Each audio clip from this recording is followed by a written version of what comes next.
Ada pertanyaan, apakah aplikasi pinjaman Ada Kami adalah pinjaman legal atau ilegal? Dan apakah ada debt collector-nya atau tidak ada? Atau apakah debt collector-nya itu akan datang, menyebar data, meneror di rumah, dan segala macam? Ini pertanyaan yang sering masuk dan juga akan saya balas dengan video YouTube dengan detail dan akan menceritakan beberapa kasus mengenai yang kemudian gagal bayar di Ada Kami.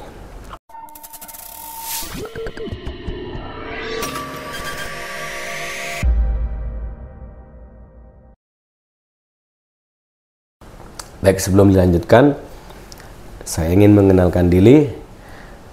Mungkin yang belum kenal, yang belum subscribe juga, yang baru dapat menonton video ini, saya Mas Fai, pengisi channel Ilmu Official, dan di seri video bulan ini dan ke depan kita akan bicara terus memberikan wawasan tentang keuangan, pinjaman online atau pinjaman digital, fintech atau financial technology, juga bagaimana ketika kita kemudian terlibat masalah dengan yang namanya pinjol, seperti itu.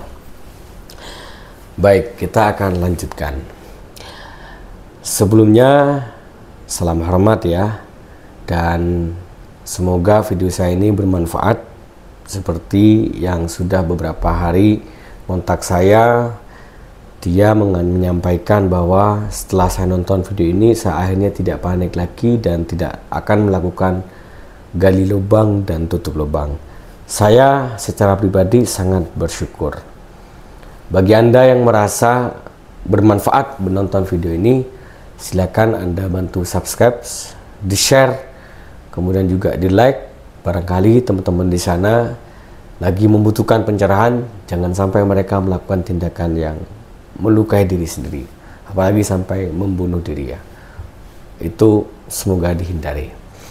Yang jelas, pinjaman adalah sesuatu yang melekat pada kehidupan manusia. Jadi tidak usah panik kalau kita berurusan dengan yang namanya bank seperti itu. Tetap semangat, kerjakan doamu dan doakan kerjamu. Ada Kami adalah platform pinjaman online, masuk juga pada peer-to-peer lending ya, yang kemudian platform ini lumayan banyak fundingnya, cukup besar dananya, dan kampanyenya juga besar, iklannya di mana-mana, kemudian juga tagline-nya di mana-mana, ngajak kalian untuk melakukan pinjaman online di Ada Kami. Ada Kami, saya secara pribadi tidak menyarankan untuk melakukan pinjaman. Kenapa? Karena meskipun pertama saya akan jawab, Ada Kami adalah platform pinjaman yang legal, sudah berizin di Otoritas Jasa Keuangan. Artinya tidak akan ada yang namanya proses penyebaran data secara brutal. Dan kalau ada, bisa langsung dilaporkan. Juga tidak ada FC yang akan kemudian melakukan tindakan kekerasan, melakukan teror, melakukan ancaman, dan segala macam. Tetapi kalau ada, seperti yang cerita akan saya sampaikan di bawah ini, di sesi ini, kalau juga sama dengan yang terjadi pada kalian, maka solusinya akan kita jelaskan. Jadi ada satu cerita fakta dan sudah diberitakan di media online, di media mainstream, bahwa ada salah satu orang nasabah tiba-tiba Ada Kami terinstal di HP-nya. Kemudian tidak lama ada notif pencairan uang ke rekening si punya HP itu, lengkap namanya semua terdaftar. Si orang ini nggak tahu siapa yang mengaktifkan, intinya dia nggak pernah melakukan apapun pada HP-nya, tetapi tiba-tiba terinstal terisi data, kemudian lengkap dengan media sosial juga, kemudian masuk dana kurang lebih 4.450.000. Si cewek ini, si mbak ini kaget. Saya tidak pernah melakukan tindakan pinjaman, apalagi menginstal aplikasi Ada Kami. Kenapa kok tiba-tiba terinstall dan pinjam uang? Dia panik, akhirnya dia kemudian melakukan tindakan cepat, yaitu dengan cara cari IG official dari Ada Kami. Kemudian dia cari, ternyata banyak sekali Ada Kami yang muncul. Bahkan follower juga mulai banyak. Follower si akun ini banyak masuk. Tiba-tiba dapat follower.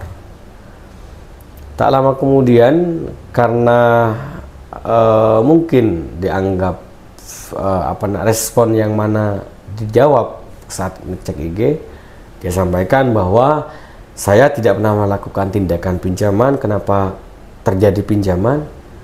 Apa jawaban si CS? Kalau begitu, Bapak kembalikan aja, Mbak kembalikan aja. Ini rekeningnya.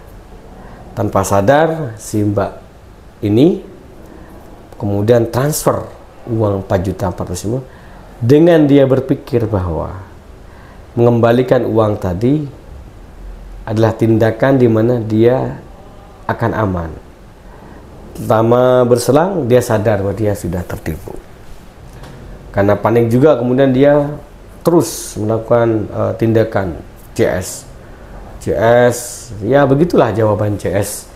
Normatif, jawaban begitu, tidak ada solusi.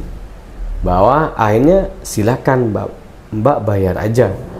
Karena atas nama Mbak, dan itu adalah tanggung jawab Mbak. Bawaan Mbak itu ketipu dan segala macam, tapi tetap harus bayar ke. Itulah yang terjadi pada si Mbak itu. Apa yang dilakukan si Mbak ini?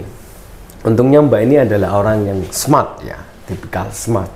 Seperti yang sudah saya bahas, bahwa ada nasabah yang smart. Dia tidak mau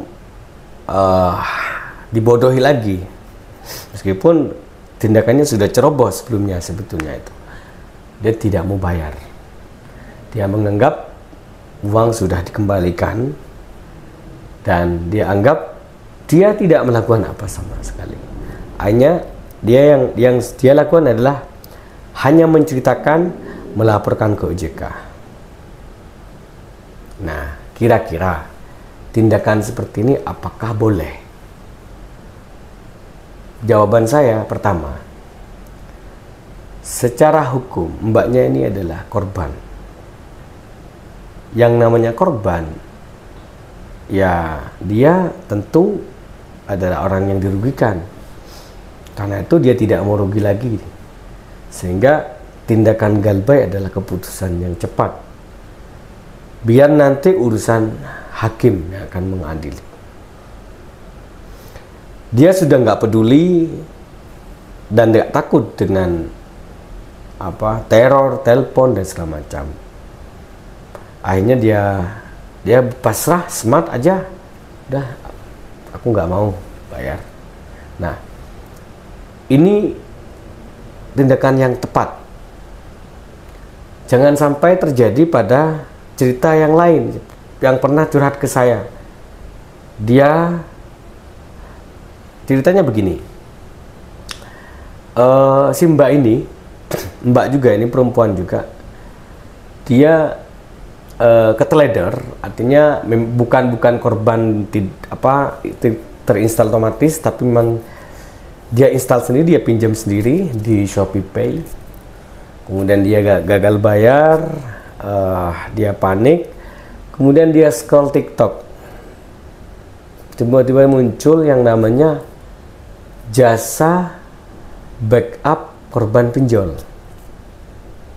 jasa aman, bisa lunas hutang, jasa hutangmu aman, backingmu aman. Wah, tertarik kan? Akhirnya dia WA, kemudian dijawab oleh lembaga tadi ini banyak sih, ada yang mengatasnamakan pesantren, pribadi, jasa, banyak sekali. Padahal itu adalah jebakan mereka, bukan untuk membantu, tapi untuk mengambil keuntungan lagi dari data dia, dipinjamkan di beberapa aplikasi ilegal. Karena aplikasi ilegal itu ribuan, teman-teman. Dia pinjamkan di bank ini. Akhirnya apa yang terjadi? Dia merasa terlunasi di Shopee. Kenapa? Karena dia dapat uang katanya dari si jasanya. Padahal dia nggak tahu kalau saat dapat uang sebetulnya si jasa joki ini dia udah minta data, nama, KTP suruh kirim, service macam email. Apa yang terjadi? Emailnya diganti, nomornya diganti, tapi atas nama Mbak tadi data-data itu dibuatkan pinjam uang.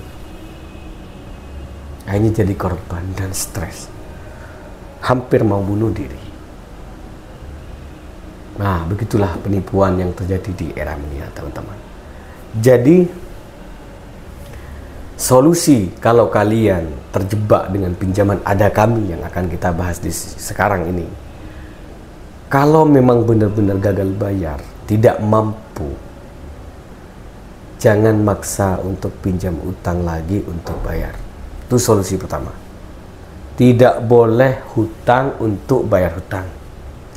Kalau Anda ingin aman, damai, tentram, tidak stres lagi urusan uang, meskipun nggak punya uang, jangan coba-coba pinjam untuk bayar pinjaman. Jangan spekulatif, ya kan, nanti minggu depan tak silang begini. Jangan, nanti mesti habis. Kenapa? Karena bunga pinjol itu bukan bunga kecil, bunganya gede banget, potongannya juga besar, dendanya juga besar. Karena itu solusinya adalah gagal bayar dulu dengan niat apa? Tenangkan pikiran, kerja sing bener-bener kerja, jangan main judi. Nah, ya kan, karena dua judul pinjol ini satu sisi yang saya kira tidak jauh berbeda, ya kan. Apa ya, sama-sama investornya. Kayak gitu. Kok berani bilang, memang ya saya baca jurnalnya, dan saya juga mantan bank, jadi saya tahu betul bagaimana bank itu bekerja. Jadi jangan sampai kalian pinjam uang. Nah, bagaimana menghadapi? Udah saya jelasin di video-video sebelumnya, kalian bisa scroll. Cara menghadapi DC sudah tak jelaskan. Cara menghadapi FC sudah tak jelaskan. Nggak ada namanya ada kami ini apa, ada debt collector lapangan, nggak ada. Semuanya by telepon semua. Dan penagih itu kalau OJK itu hanya 7 kali dalam 7 hari, tidak boleh lebih. Kalau nelpon, kalau nagih jam 8 pagi sampai jam 8 malam, di luar itu nggak usah diladeni. Udah gagal bayar aja dulu. Urusan nanti udah saya bahas restruktur, ya kan? Udah saya bahas. Kalau terjebak ilegal seperti yang tadi, udah kadung banyak masuk jasa-jasa joki, udah biarin dah, udah pasain, udah totalin. Kalau udah terjadi seperti itu, gitu teman-teman ya. Kita lanjut pada kolom komentar. Kalau ada pertanyaan, selalu akan insya Allah saya jawab. Semoga video ini bermanfaat. Jangan lupa tetap semangat ya. Tetap semangat, saya doakan kalian yang nonton video ini hutangnya cepat beres. Ya, bismillahirrahmanirrahim, hutangnya cepat beres. Jangan hutang lagi. Kuatkan mentalnya. Jangan takut sama gold collector. Gak ada dokter kriminal, gak boleh ya. Gak boleh melakukan tindakan kriminal, teror, gak boleh juga. Gak ada debt collector ngancam-ngancam, gak boleh. Laporkan aja, selesai sudah. Oke, semua sudah ada aturannya. Kepada debt collector saya ingin berpesan, Anda manusia, bank itu sistem. Saya tahu Anda bekerja karena dituntut, ditekan juga, ditekankan bonus, ada komisi. Sudah, kalau kamu mau tagih, lihat kondisi nasabahnya, kenalkan hatinya. Mereka kalau damai, nyaman, pasti bayar. Gitu, oke? Dan saya juga tidak setuju kampanye galbay karena sengaja, saya nggak setuju itu ya. Oke, terima kasih. Assalamualaikum warahmatullahi wabarakatuh.